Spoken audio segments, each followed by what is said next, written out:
Welcome back to Manhwa Explained, where we dive into the stories and worlds of your favorite Korean webtoons. Today, we're exploring Pick Me Up, Infinite Gacha, a story about a man trapped in a gacha world, forced to climb through endless dungeons to survive. If you're new to this series, check out the playlist linked below so you don't miss how it all began. Our story begins in chaos. A small group of strangers awaken in an unfamiliar place. No memories, no clue how they got there. Each begins speculating. Were they summoned by magic? Experimented on by a mage? Or worse, are they already dead? Their questions are cut short when a fairy suddenly appears, small, glowing, and terrifyingly confident. I'm Estelle, She says, the fairy managing this place. Now behave yourselves, or you're gonna get hurt. A burly mercenary named Malmont steps forward, blade in hand. Are you the one who brought us here? He growls, threatening to cut her down if she doesn't talk. But before he can even swing, his head rolls to the ground. A glowing message appears. Malmont has returned to the goddess embrace. His fighting spirit will be remembered for eternity. The others stand frozen, realizing just how powerless they are. But before anyone can move, another message pops up. Lyle, Ranto, Marlin, Kelkard, and Jackson have joined Party 1. Izzle smirks. Their master has arrived. With a single command, weapons materialize in the air, and Party 1 is dragged into a glowing blue portal. As the others watch, a young woman named Jenna turns to a calm man standing beside her. What's happening? Why do we need weapons? Where are we? She asks, but he simply replies, go into the arena, kill all the enemies. Moments later, notifications flood the air one after another. Marlin has returned to the goddess embrace. Kelkard has returned. And finally, Party 1 has been annihilated. The master quickly forms another team, this time including Han, Jenna, Dagiel, Grit, and Kael. The five step through the portal and find themselves standing before a massive gate. They read the inscription, Main Dungeon, climb the tower, and save the world. With a flash of light, they find themselves in an open field, face to face with a horde of level 3 goblins. Han calls out, if you don't fight, you'll die. Pull yourselves together. But when he turns, 3 of his teammates have already run. A new notification emerges. Jenna is in a state of fear. All stats reduced by 30%. Each one of the fleeing teammates succumbs to their fear as they hit an invisible wall, and more notifications emerge.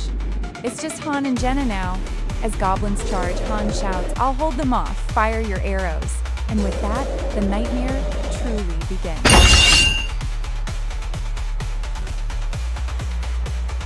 But before Han found himself dragged into the brutal dungeon, there was the game itself. Pick Me Up wasn't just any game. It was a deadly world with a simple rule.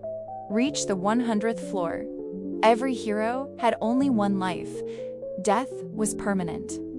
And heroes ranged in strength from 1 star to the rare 7-star elites. Before he was summoned, Han was casually checking out a special in-game event. Little did he know this would be the start of a nightmare unlike any other. A notification flashes. Dungeon open. Han thinks strategically. I should send a recon team I don't care about first to scout things out. But almost immediately, warnings flood the screen. His entire party falls into fear, frozen, trembling, powerless. Suddenly, a level 999 monster appears. Han stares at it in disbelief. This must be a bug, he thinks. But there's no time to question it. In an instant, his entire party is wiped out. Han approaches the monster to investigate. It turns, and its face stretches into a menacing smile. Suddenly, everything changes. Found you. Before he can understand what's happening, he's transported to a burning city, a sword in hand. Flames lick the buildings. Smoke chokes the sky. A goblin charges at him immediately, claws raised, sword drawn. But Han, despite confusion and shock, overpowers the creature, proving even in this chaos, he's no ordinary player. Having defeated the goblin, Han is brought back to the game lobby briefly, still catching his breath when a bright light erupts from the burning city. A 4-star female knight has been summoned. She introduces herself. "I'm Shay Lithastri, a knight." Without hesitation, she's dragged into a party with Han and thrown back into the dungeon. Together, Shay carries Han to victory, felling enemies with precision and skill. But just as triumph sets in, a new notification appears. A way to enhance heroes. Synthesis. Han looks around nervously. The fairy, Isil, commands him to enter a strange building. Before he can resist, blue flames engulf him. He learns the cruel truth. One hero is sacrificed to enhance another, as Han contemplates his fate.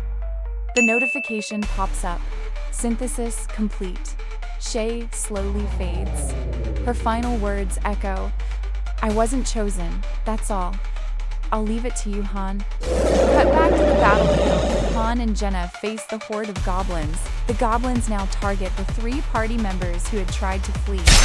In the middle of strategizing with Jenna, Han is struck by a goblin, losing his arm in a brutal instant. But even wounded, he overpowers the creature. And above it all, the Master's eye watches from above. We learn something crucial. Before being summoned here, Han was ranked among the top 5 players in this deadly game. Han begins to understand the cruel reality of this world. He's not just trapped in a game, he is one of its heroes now.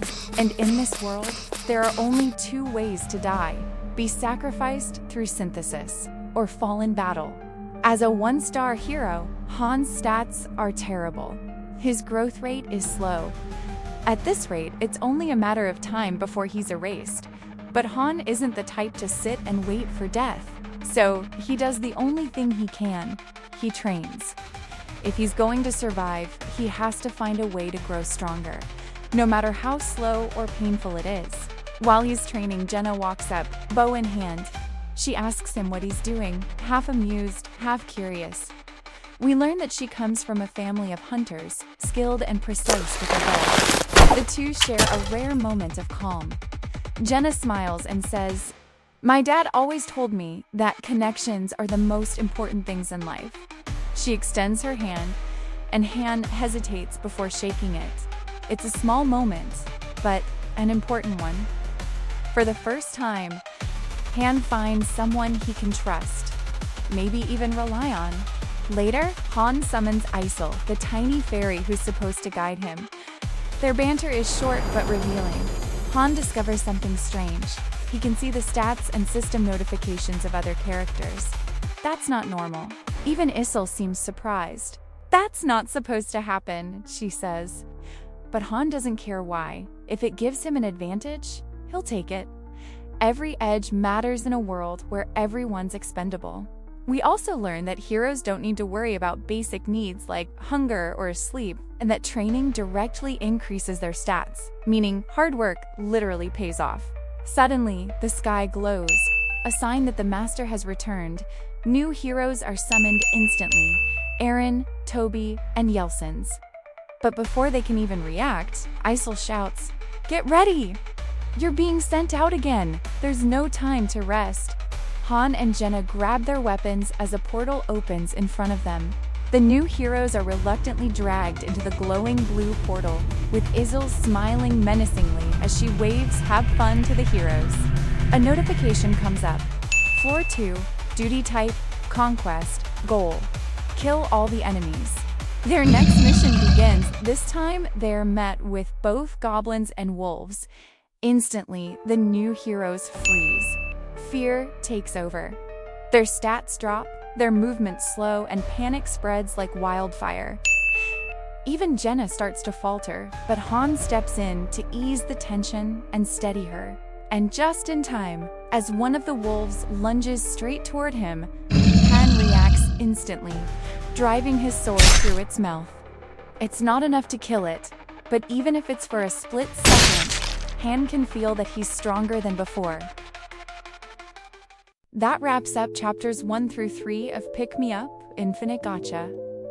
We've seen Han begin to adapt, building strength, learning the system, and finding an ally in Jenna. But new heroes mean new risks, and the Master's next move might change everything. If you're enjoying the series, make sure to like, subscribe, and stay tuned for Chapter 4, where survival starts to cost more than anyone expected.